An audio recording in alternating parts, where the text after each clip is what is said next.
Mga minamahal, ngayon ay mga anak tayo ng Diyos at hindi pa nahahayag kung magiging ano tayo.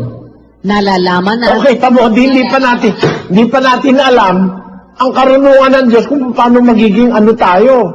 Sabi ng Biblia, anak na tayo ng Diyos ngayon, pero hindi pa nahahayag kung magiging ano tayo.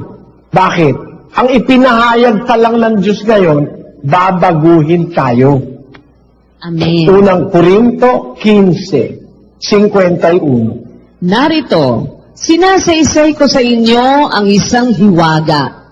Hindi tayong lahat ay mga tutulog, ngunit tayong lahat ay babaguhin.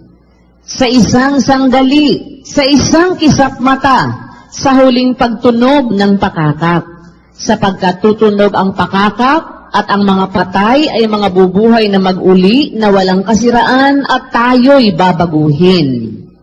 Sapagkat kinakailangan na itong may kasiraan ay magbihis ng walang kasiraan, at itong may kamatayan ay magbihis ng walang kamatayan.